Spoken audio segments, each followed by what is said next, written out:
Welcome back, Welcome back, Randy Ernie. Fielder. Now joined by Tom Martell. That was a frustrating match of Magic for me. I sympathize. Trust me, I understand. I thought I had both of those games won, actually. Game one, we were like, okay, well, this game's over. Can't come up with any card in Magic, and then he Strip mine. played Strip Mine plus Welder. That was Right, absurd. right. Yeah, no, that was, I thought I had that one. You guys just had me as winning, right? And then all of a Oh sudden, yeah, game one, we thought was just over. and then game two was obviously, I was never actually about to go for the throat, but I really thought I had that one too. Again, it was the strip mine was really painful for me on turn two. Yeah, no, agreed. It was. And then the Academy, both games, it was the Academy, which fueled the Battlesphere. Turning off your no rod functionally is obviously huge. Yep. So the fact he's able to do that was just critical in the outcome of that game. True. Yeah, Battlesphere. Wow. Yeah. Anyway, too many restricted cards. My draws too. You can see my draws in game two. So I stick the null rod. I proceeded to draw both the Sapphire and the Lotus. They're the only two artifacts in the entire deck. Yeah, given that you had 5 cards in your hand, you didn't play a spell for like 4 turns. So okay, well he must have just, and you weren't playing lands either. We couldn't figure out what you could possibly have. No. I mean, I had the Sapphire. I had the Lotus. I had what else did I get stuck with? I had a Spell Pierce for a little while that I never got him to point anything because, of course, he has Academy. Right. I had one Spell Pierce in my list, and I drew that and never got to use it. Like, I tapped out for a dude the turn where I could have Spell Pierced the Jace in theory, but if I don't go for the Phantasmal Image, he doesn't play the Force, and he has the misstep. So you hit the pressure on him and make him try to do something exactly with the game state. Yeah, so I mean, I was swinging for half his life at one point at the end of that game. I thought, wow. Anyway, happens. Draws were the thing that particularly bugs me is just that I chose this deck in large part because I knew Rich would play exactly that deck. Sure. He's playing Goblin Welders, and I can null rod him. Like, obviously, you want to play a null rod deck into the Welder guy, right? Well, I mean, I commented that I think we've had multiple matches tonight where the deck that should be very favorite. Same thing with Dave playing Fish against a blue combo deck. Yeah. It's exactly where we want to be positioned, and then he just gets crushed in 2 games. Yeah, I both got the matchup part right, and just vintage. A lot of things can happen in a vintage match. Lots of restricted cards can do lots of crazy things. I wish I had drawn a few more restricted cards earlier. My match was not. I mean, we didn't play a game. It was just unfortunate. Yeah, fair. But that is vintage sometimes. Yeah. I think I'm having fun. Who do you play next week? It's Bob and Luis are my 2 matches. I forget the order. Both those will be interesting. Oh. Yeah, so we can look at the schedule. We've got one match left. Yeah, you're playing LSV next week. You play LSV next week according to what's scrolling on the bottom of the screen. So that'll be. So he's playing. I think he's playing the same list he won the qualifier with. The blue-red Dredge list. No, he won with blue-red Storm. Did he win 2 of them? Maybe he won 2 of them. I only saw one of his lists. I played the exact list in a qualifier earlier today. Okay. Unfortunately, it looks like the last qualifier isn't going to fire as I'm sitting here in the queue with 5 people. So my Saturday's all blocked off, and I'll not be playing in this tournament. Too bad. Yeah, there were a bunch of them that got close to firing and didn't. A bunch of them that got close and did. I assume we'll meet the minimum on Saturday. I will certainly be there. Yeah, I mean, I think I tried to play in 7 of them, and only 1 of the 7 fired. No, that's too bad. Which is unfortunate, but hopefully we'll get some fun Magic. You should stream hopefully this weekend. Oh, that'd be fun to watch. But one more match. It's gonna be Raptor against Efro. Yep. I know what Raptor's playing. I want to say it in case Efro's listening. Sure. But he's playing a deck that's fun to watch. At least it does explosive things. Yeah, when I talked to Efro about it earlier on the stream, he said Raptor was going to show up with a brew. It's like, that guy's a brewer. He'll show up with something interesting. It's not a brew. Okay.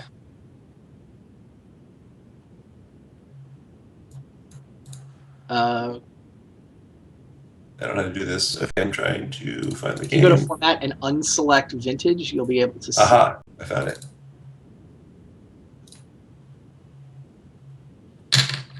All right. One last match.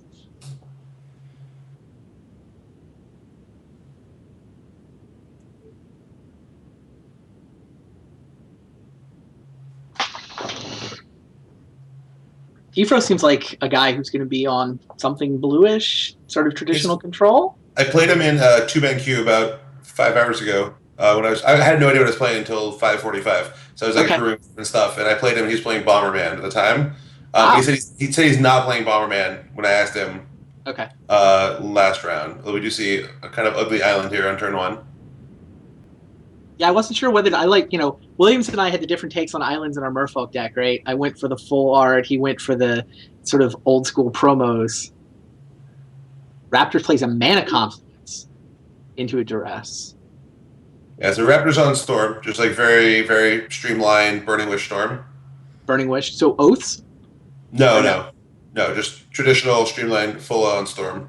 Got it. So kind of like what Reed Duke played at the Vintage Championships last similar year. to that, yeah, similar to that. So Ephro's hand, which is announced, just to read it for the chat, is Lord of Atlantis, Dismember, Silvergill Adept, Lord of Atlantis, and Cavern of Souls. So Ephro also on Merfolk.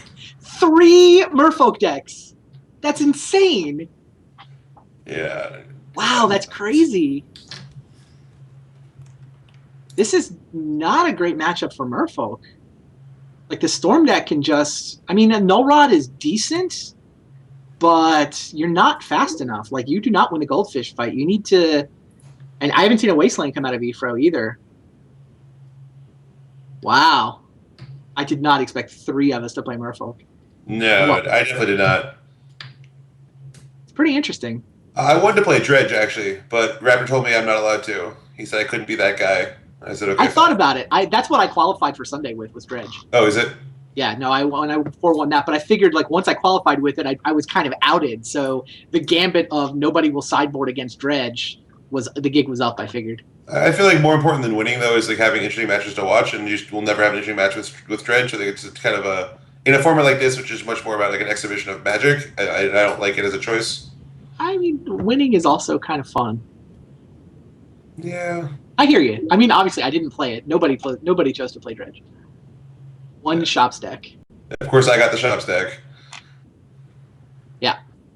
I thought Pakula and Minion were the most... Actually, and Shea were the 3 that I thought were most likely to play something like that, and I have to play 2 of them, so I was sure I was going to get one match I was going to be unhappy about, but I think the other 2 will both be fine. All right. So meanwhile, Raptor has Dark Ritualed and played a Wheel of Fortune. Yep. So he's refilled everything. Looks like he discarded a Windfall and 2 Burning Wishes. Yeah, and the Burning Wishes. So fresh hand of cards. His Storm count is already up a little. We see that Williams had a Time Walk, but he never had time to cast it. And yeah, this is the problem. Sorry, Ephro had a Time Walk, never had time to cast it, which is kind of the problem in this matchup. Like, he's got to create a clock. Yeah, he's torn between saving the Time Walk when he has damage on the board or just playing as an Explorer and just rapid growthing a land. I think if he knew, if this was week 2 and he knew that Raptor's playing Raptor's playing the full set of draw 7s, yeah. If he knew that, he probably would have fired off the Time Walk there. I agree. But since he didn't realize that, he went for the play that makes more sense, which is trying to maximize his damage. Raptor has just typed LOL into the game chat, and I'm curious to see what the hand is that Ephro revealed to this duress. Phantasmal Image, True Name Nemesis, Wasteland Island, Phantasmal Image Island, discarding a Null Rod. Wow. Yep. That does actual nothing. At least the image cantrips. It's a little bit of something. Sure. Josh is just going to say go here? Oh, chat pointed out that the Time Walk was what got duressed on turn 1, which makes sense. Oh. I thought he was his draw for the turn, but it was that was the target of the duress. Got it. Which I missed in the chat. Yeah, Josh just has all day to set up a hand.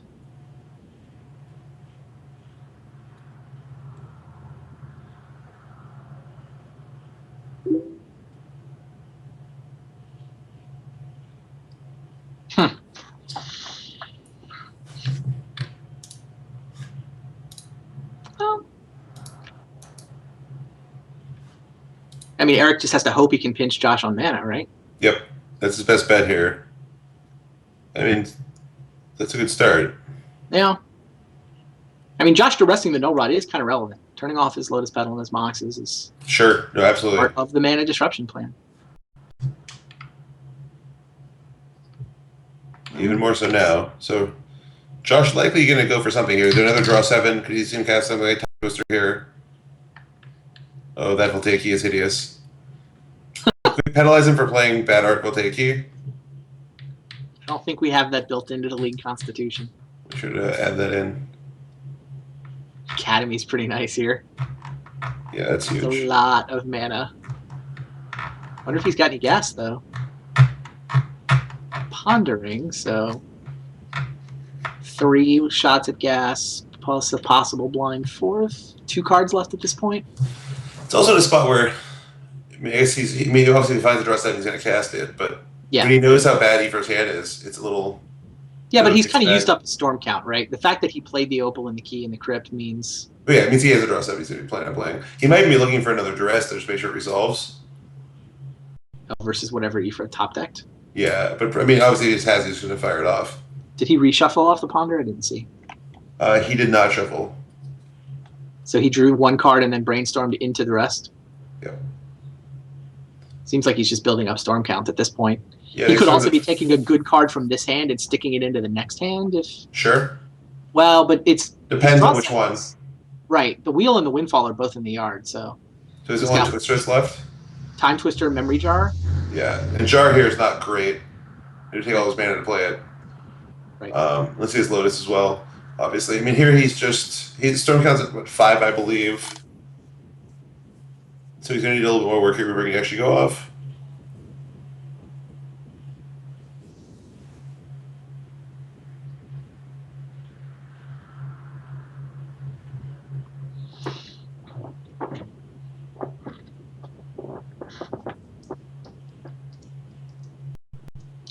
Yeah, I think we've got heck for hand cams for next week.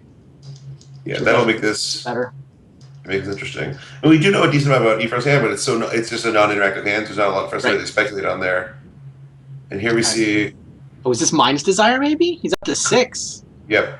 Mind's Desire, storm count of 5. So 6 randomly chosen cards from his library. Almost always enough. Forbidden Orchard, so far no good. Mox Pearl. It's a storm count. Oh, Burning Wish. Burning Wish. That's but he's only got 1 mana, and the Pearl he's got 2 mana. Opal makes 3 mana. Yeah, he should be fine now. Bauble. Wow. Yeah, he's very, very soft in Elrod in this list with all the Opals and the Baubles and whatnot. He's full on. Yeah, so he can Burning Wish, but he doesn't have enough to Yawgmoth's Will off of it, does he? And he doesn't have enough to Tendrils off of it, does he? He's got 3 mana. Did he play the Academy this? He played the Academy this turn, didn't he? Okay. Yeah. He's only got 3 mana to cast whatever he gets with this Burning Wish. So it could be Yawgmoth's Will, but his graveyard doesn't go off, right? His graveyard has just the Opal for mana. Opal, Ritual. Again, he's 1 mana short. No, the Lotus Petal in play. It kills him. Oh, if he gets the Tendrils. But if he Burning Wishes for Yawgmoth's Will, then he still has to go get the Tendrils. That costs 2 mana. Oh, right. Yeah, sorry. It's been a long day. Yeah, I mean, what he wants to do is get Tendrils of Agony. It's lethal now. He's cast more than 10 spells. And he's got one in the sideboard to get with that Burning Wish, which is one of the Mind's Desire cards. The problem is he only has 3 mana. He has the Opal, the Pearl, and the Petal. So he's the desire for, or the wish for... Yeah, I don't know the wishes. I mean, he wishes for Yawgmoth's Will. It doesn't do enough, I don't think. Yeah, for any of the pay mana for the Yawgmoth's Will, obviously, since it's coming to and Eric top decked Force of Will? Huh. So now Raptor has to Vampire Tutor for Time Twister, say go, and then bobble it and cast it, and try this again next turn. Well, he doesn't get to cast it this turn. Right, so he gets the Vamp right now. Yeah. Then say go, use bobble on Ephraim's turn. Right, he'll have 2 cards. He'll have the Twister +1. He can even save the bobble if he wants to make his. Josh does also have 2 cards in his hand we don't know about. Yeah, he might just have the Twister.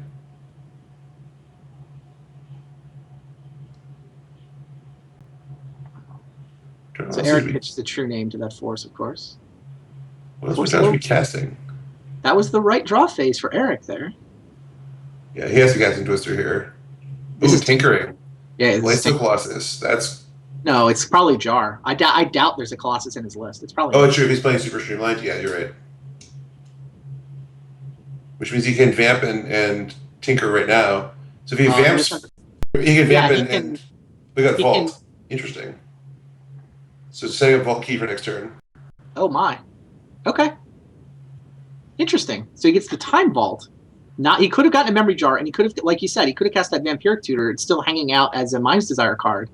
Could have put like a Black Lotus on top, or that's what I was expecting him to do. What's that? That's what I was expecting him to do. I thought he would Vamp for Lotus, and then Tinker for Jar into the Lotus +6. That's what I would have done. Yeah. But he's clearly willing to say go. He does know Eric's hand. Right. He's giving Eric one draw phase, and then he's got Vault Key. And Merfolk, maybe they play like a Steel Sabotage or two, and then he just recast the Vault. Like, I don't see what Eric can have here to stop it. But he has to draw Null Rod, exactly. Right. He has to draw Null Rod. And so what Raptor should have done, though, I think he should have bobbled before he cast Tinker and seen if there's a Null Rod on top of his deck. Right? Like. Wow. The ability of Bauble would have been kicking in. It's Mistress Bauble, right? Not Urza's Bauble? Yeah. Mistress Bauble, yeah. He should have bobbled Ephro before he cast. You're totally right. He should have checked for a Null Rod. That's hilarious. I can't seem to figure out what things cost, but I can at least come up with that line. Yeah, Eric's going to attack for 4. He's representing 6. The Lord would be lethal, but he's never going to get another turn. Raptor just takes all the turns now. And he tinkered away the Mana Crypt, of course, so that he's not in any danger of accidentally killing himself.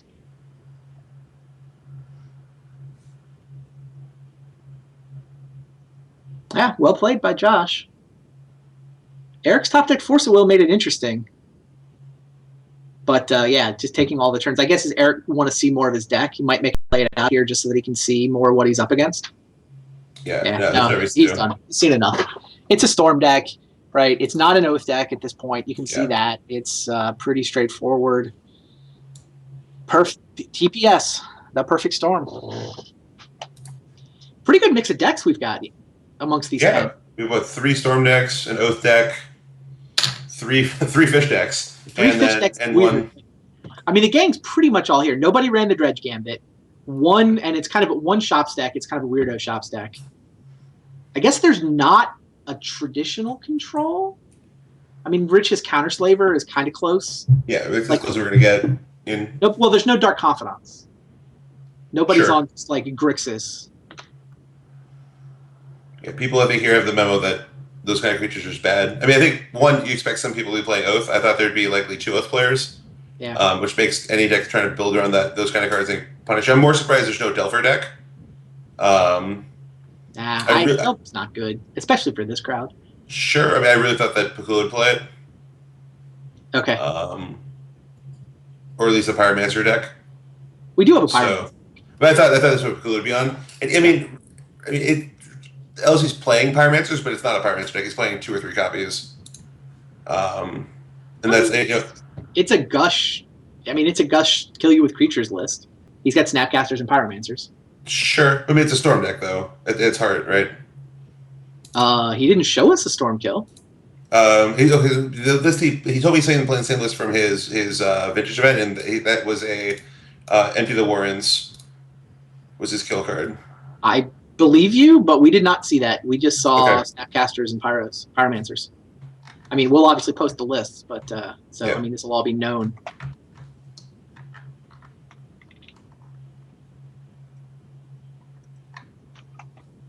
That's cool. Get ready for. Are they in game 2 yet? No, they're still sideboarding. Who do you have next week? I'm playing against Rich Shea. Got it. So I'm hoping that'll be a good matchup for me. It should be. Yeah, I'm pretty sure my matchup against him is quite good. Did not help. Do you have him week 3? No, I just lost to him. Oh, sorry, tonight. Yeah. I mean, I think he's had a hard time beating, a bunch of Mystic Grimoires. Sure. I'm hoping. I'm actually playing the same deck I played against you. Yeah, that's what it looked like. Last week. How many Mystic Grimoires do you actually run in that? I have 3. Main? Yeah. Yeah. All right. I'm in sideboard 0 cards against both him and LSV. Okay. They're all. I might bring in like 1 Abrupt Decay against Rich just for the. Or I should probably definitely bring in Trigon Predator. So I'll bring in like 2 cards against him. Sure. But it's all just like main deck, anti-blue decks. Sure. Yeah, I had 3 Null Rods main and 4th one on the board. I obviously brought in the Null Rod. Yep. It's like they're up here. Yep. Game 2 is up. Raptor mulligans to 6. Efro keeps.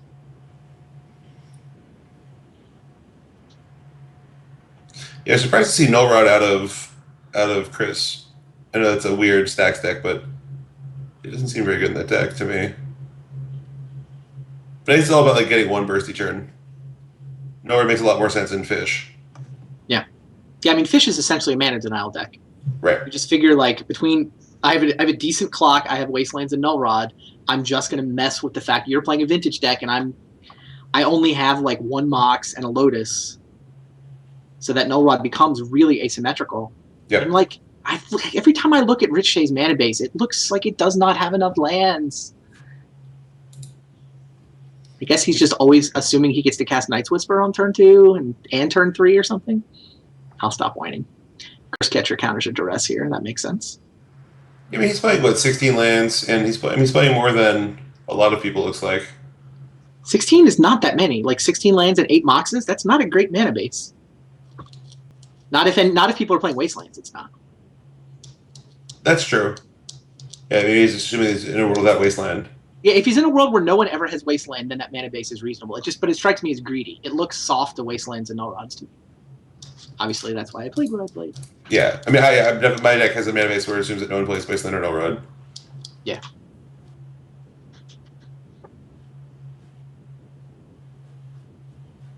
So this is Josh's second turn, right?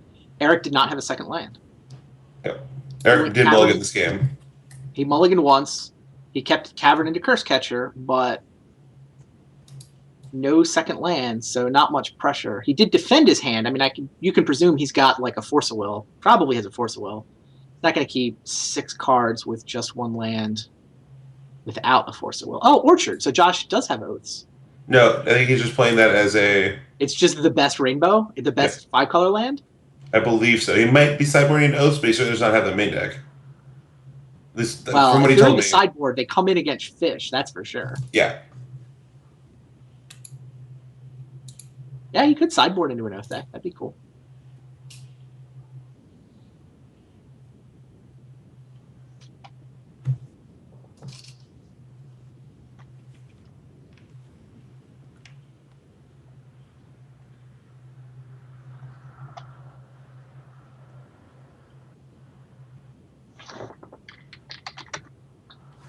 Here's another Curse Catcher. Normally one of the best cards probably in this matchup, but not when you don't have any lands, but you have additional pressure on. Yeah.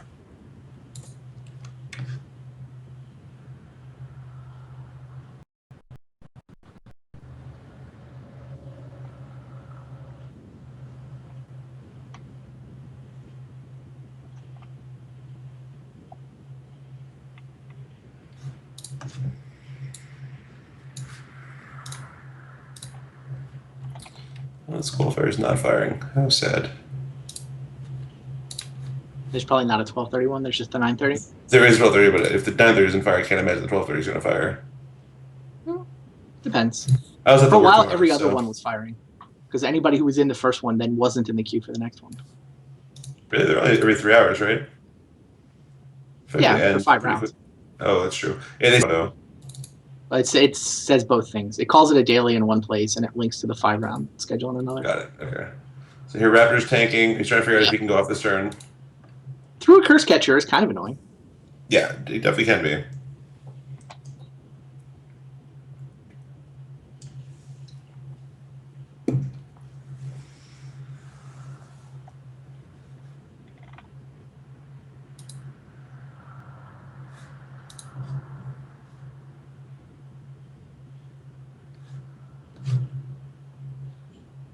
Like our league is dazed and confused this year. I don't know. I'm still trying to get over the 3 Fish decks. But I was going to be the one weirdo that showed up with Fish. Not what I was expecting. Thankfully, I don't play any of you. Well, I guess, I mean, maybe my Oath sideboard plan is enough to give me a decent shot. I assume Gush is a good matchup for you generally. It should be. We'll see. I mean, the Fish look like they're going to go 0-3. Right? Eric is not in great shape here this game. He's already down a game. I lost. Dave lost. Does not look like the right. Well, hasn't worked out so far. I'll say that much. So looking ahead to next week's matchups, let's see what we're going to be. Oh, No, we have action. Let's get back to this game then. Yeah, no, he ritualed. He's got a wheel. He's got a lotus and a. I mean, the Mox Opal's not turned on because there's only one artifact in play, but he's likely to draw one off this wheel. I guess if Eric, I mean, there's a black floating. Eric should probably Curse Catcher this. Just pinch him now. Yeah, make him commit to the lotus. Or, Right? sorry, He'll spend the floating black mana. Yeah, he'll spend the floating black mana rather than commit to the lotus, but that's still not nothing, right? Yeah. It means that he's a blight. Any rituals require on the black mana, or he could have a Force of Will. Right? Oh, we put him on Force of Will. That's right. That is better.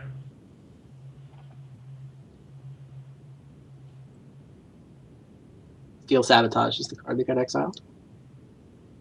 And that just worked. All so right, for this stacks, what are the matchups? I mean, what's your how's your stacks matchup? It's decent because Cavern of Souls beats all of their chalice type stuff. Like, I'm not vulnerable to Amethyst. I'm not vulnerable to the Thorn of Amethyst, and I can beat the Chalice because my stuff's uncounterable with the Cavern. Mm-hmm. So it's decent. Okay. Wow, this Null Rod is gigantic. Yeah, that's huge. That is the best card you have right there. No Black Lotus, no Mox Opal, no future Moxen, and all right, Josh has got a Burning Wish. What's he going to Burning Wish for? Some form of Shatter, I assume. Sure, Shattering Spree is the best one to have here. But countered by Curse Catcher. Eric correctly sees this coming and Curse Catchers it. And Norod's especially brutal against Josh because he's on Mox Opals, Mishra's Baubles. He's just very deep on artifacts.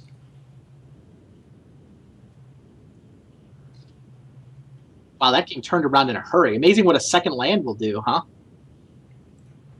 Yeah, Eric kept a hand with one land, Curse Catcher, Force of Will, probably the Null Rod. As soon as he drew that second land, it just turned on the Null Rod, and all of a sudden, one key Force of Will, now the Null Rod. It's like he's casting spells instead of Wastelanding. Let's see what this spell is. Adept, okay. Yeah, if he's got no third land, you want to cast that before you use the Wasteland. Reveals a Master. And drew, there's the island he wanted. So the clock is going to be pretty quick now. Yeah, the Spirit tokens that are also going to help him a lot. And Raptor still just has a City of Brass every turn. He's going to be clinking himself. So probably on a 2-turn clock here is my guess. Is what this will play out to be. Josh needs a draw 7 or an Oath ASAP. And all the mana's pretty pinched from the Null Rod, so. Yeah, so Ephra's probably going to take this to a game 3. Although you were further ahead than this in both of your games. Fair.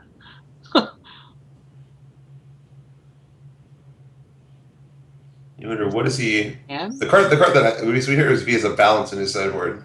Well, he could have a balance, but balance doesn't win this game. He's got to get Shattering Spree. Take the creatures to the face one more turn, untap, Shattering Spree the Null Rod, and then cast whatever else he's holding off the Lotus and the Opal. The probably only has 2 cards in hand, so he needs to buy himself some time. I guess. Oh, the balance is bad against the Wasteland. So yeah, I don't think you get balance. I think you have to get Shattering Spree. Assuming it's there, it's got to be there. I mean, balance is just like so temporary. Well, he gets the balance. Yeah. I feel like this is a temporary. I mean, if he doesn't have anything in his hand, then all he can do is draw time. I mean, I guess my Shattering Spree play only works if you have something to do with the Black Lotus. Right. So here, I mean, Raptor needs another mana, but he's going to get the Forbidden Orchard Wastelanded, and then hit for 5, putting him to 6. He just casts balance, he goes to 5 from the City of Brass. Oh, wow. Oh, that's second Wasteland. He's not casting balance. Yeah. Raptor concedes. Maybe not. Well, I mean, technically, he's only taking 5 and then 5. Oh, he knows about the Lord, though, right? Pardon? He knows about the Lord? Yeah. This looks mathematically done because of the Lord that we know is in Eric's hand from that Silvergill Adept reveal. Yep. Yeah. All right, game 3. Huh. So we do get a game 3. Nice. So that was an interesting game. That was. I mean, a lot of games have looked pretty over in one direction and then gotten pulled back. I mean, that is the nature of the format in some ways. They're very powerful cards. I'm just checking to see. I think everyone plays against at least one fish deck, except for me. Funny. I managed to escape the what is now the plague for our league. I wonder how it's going to influence the second round of deck choices. It has to. I don't know how. I haven't thought that far ahead yet. Probably also depends how well they do. Sure. But yeah, it's pretty interesting. It's the only deck that 3 people chose.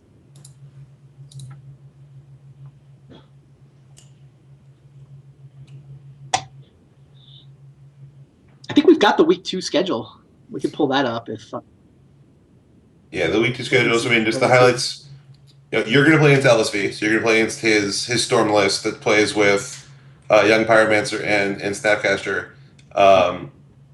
Almost a blue-red control deck in some ways. What do you think? What's your expectation there? I mean, I think that. I mean, Wasteland Gush is kind of an annoying interaction. Like, if they manage to sort of gush out from under your Wasteland, that can certainly. It just makes the Merfolk deck less effective at slowing them down. I mean, I think the deck is pretty good against blue decks, right? I mean, the Island Walk is relevant. The Clock plus the Disruption is just good against a lot of the blue decks in Vintage.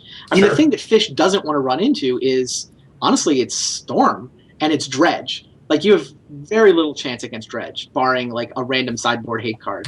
Yeah. That's what you don't want to play against. So, I don't know. Maybe the deck's just terrible, but it sure looks to me like a decent call. All right, these guys are off to the races now. We'll try to get you guys the view of the game as quick as possible. Eric has gone Island Curse Catcher off after Josh led with a City of Brass. Oh, and Duress ran into Mental Misstep. Yep, exactly.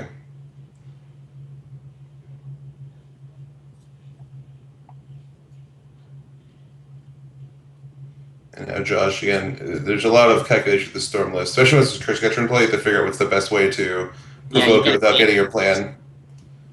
Wow, somebody in chat figured out that if Ifro wins this, next week's matchups are all 1-0 players versus 0-1 players. Huh. It's interesting. There could be a lot of 1-on-1s at the end of next week. Yeah, or a big gap. Yeah, huge gap. But Eric doesn't have this one yet.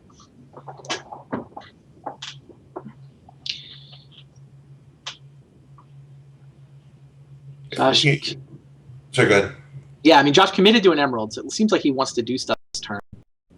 There we go. He's just going to twist. Well, he's baiting Curse Catcher. Yeah. You have to sack here, right? Oh, yeah. I mean, well, it's a little strange. Obviously, Aoife knows his hand. You're basically giving Aoife a free roll if your hand is... But my guess is Josh's hand is multiple draw 7, so he has to just, like, at some point run it out there. Yeah.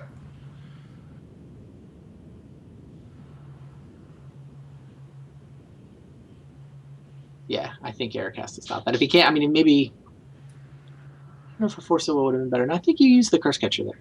Oh, definitely. Because next turn, if Raptor's also on Wheel of Fortune, if he has a mana source, then your Curse Catcher's blank. So and you're getting the Spirit token here, so you're looking to attack for at least 1. Like, you're not doing nothing on the board. Aoife really wants a no rod here. Yes. Wasteland's not bad either.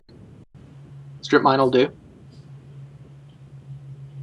You hit the city because you want more Spirit tokens?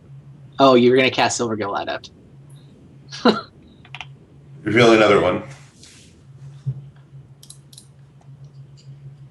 My guess is that indicates he definitely has Force Will in his hand. He wouldn't tap the Strip Mine down unless he had... I mean, I guess if he has no lands, maybe he goes to this line, but I still think even then, you're not going to do this play if you're wide open to Raptor trying to go off.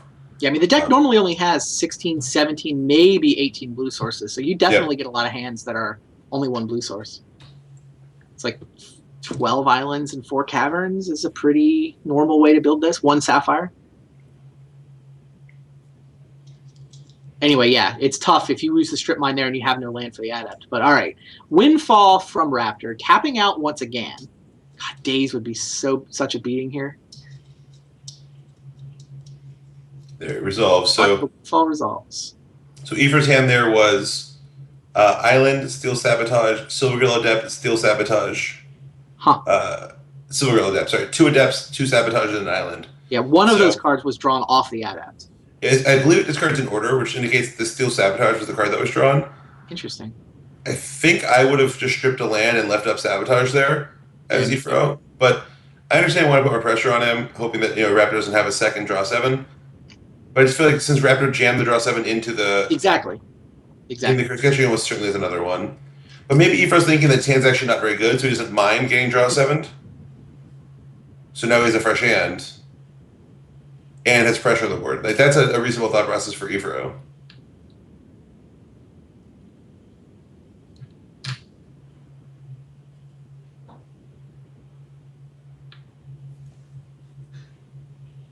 All right. Adept, Spirit, Wow. crunches over. Wow.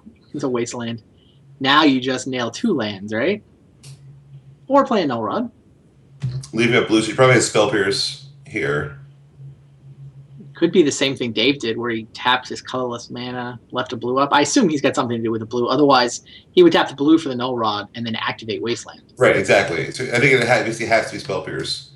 Because Strip Mine denies 1 mana, Spell Pierce denies 2. You're just trying to maximize your mana denial. Yeah. So I think we're going to see Ifro likely to win this game if he has Spell Pierce in his hand, because I can't imagine Josh doesn't have many more turns to try things here, and he's just getting so bottlenecked now in mana. Yeah, he's got 2 turns left. This turn, then he goes to 8. Next turn, he goes to 4. He gets 3 turns. His Nature's Claim is big. He's also really getting punished by these Forbidden Orchards. He must have Oath. Yeah, it's not a good rainbow land in general. You have to have Oaths or it's not worth it, because the drawback is worse than City of Brass.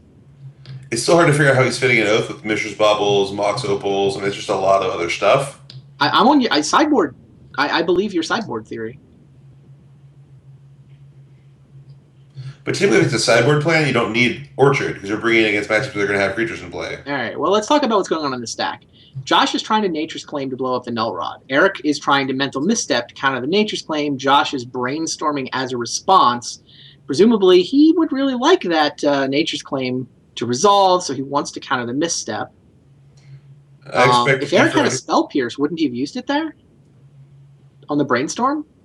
Possibly. It's possible he just doesn't really care about Brainstorm and he wants to just make sure the claim doesn't resolve. So, for instance, he's going to save the Spell Pierce to Misstep. Josh could easily sequence his plays where he casts Brainstorm first, already holding the counterspell for the Misstep, and then to try to bait something like a Spell Pierce. Like, just the way that Ifro tapped is like so transparent to Spell Pierce, but Raptor can't play around it, right? Raptor's bottlenecked on mana, he has to run into it. So Ifro bluffing Spell Pierce there is just so bad. It doesn't mean it's you can't bluff into someone that has to make the play. So I just don't believe Ifro would leave that island up if he doesn't really have it. Yeah, he would have used Wasteland. But Brainstorm resolved. Josh failed to find a way to win that counterfight. The Misstep successfully countered Nature's Claim. And here we are. Ifro's up to 5 power versus Josh's 11 life. And he's going to tap in double Strip Mine, so Josh will have 1 mana next turn. Can't really see how he can win this game at this point. No. See, now this is why we all chose to play Fish. This is what it does. Yeah, I was surprised you said you thought Storm was a bad matchup. It feels like this is one of the decks you can really... Well, not if they have Dark Rituals instead of Mox Opals. Like, I haven't really seen Rituals come out of Josh's list. He definitely has. I mean, he played Dark Ritual game 1. He definitely played Dark Ritual. Yeah, the Null Rods have been particularly stunting here. Yeah. I mean, Josh is especially susceptible to Null Rod. Yeah, Dredge is the worst matchup. Sure. With Fish.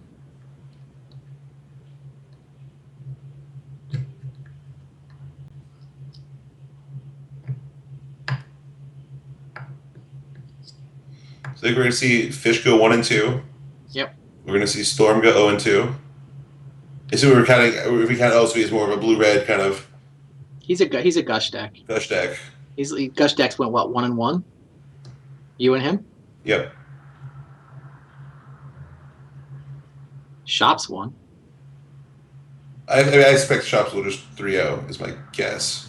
And Doomsday won. Looks like next week Bakula's playing against Fish, and the week after that he's playing against Storm.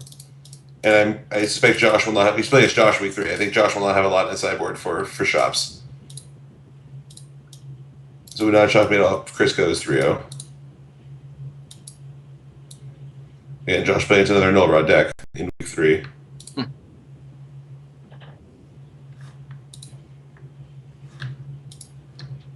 Yeah. Another dead Lotus Petal. Yeah, he has that academy here. Sure, that would explain why he's playing all the artifacts out. Or he's just showing off. It's not really a steelhead all these so much as a look what you did to me. Yeah, it looks like Ephraim says his hand is Flusterstorm Force blue card. Not bad. Not bad at all.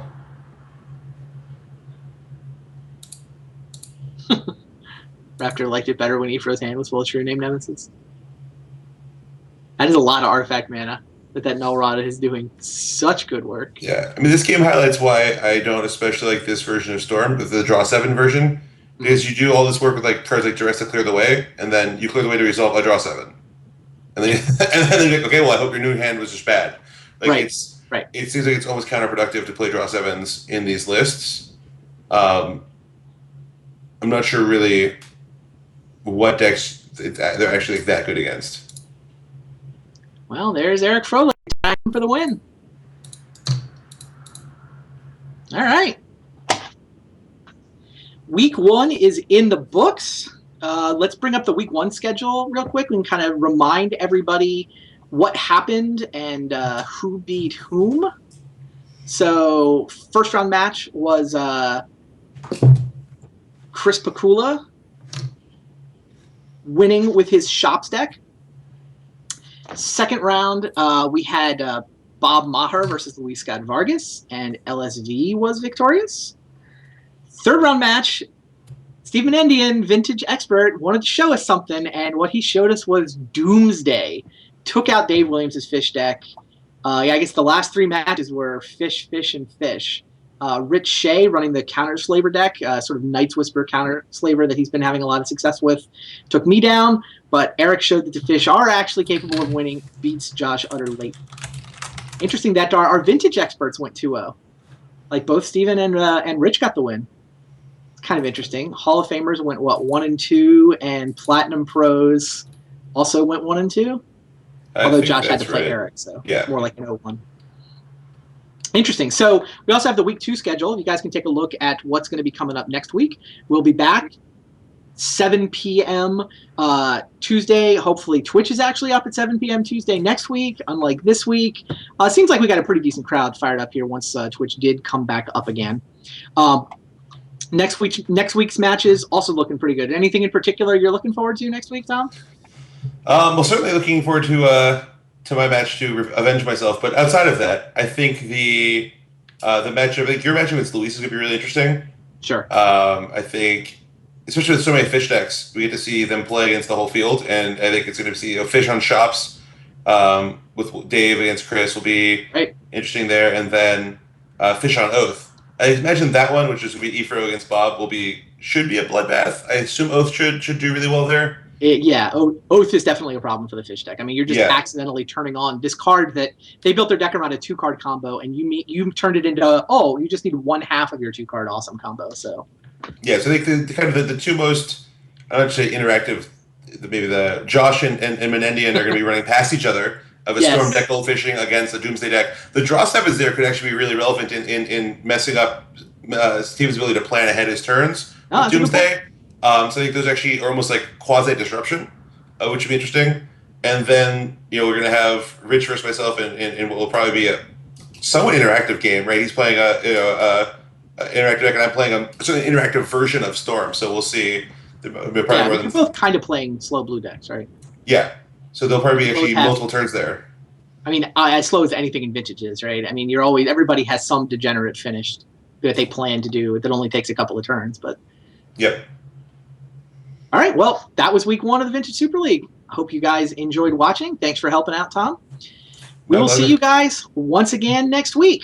And if you are watching live on Twitch right now, we're going to set the replay up to rebroadcast things. So whatever you missed from the Twitch downtime, just hang out. We'll start up the rebroadcast so you guys can watch the matches you might have missed. See you guys next week.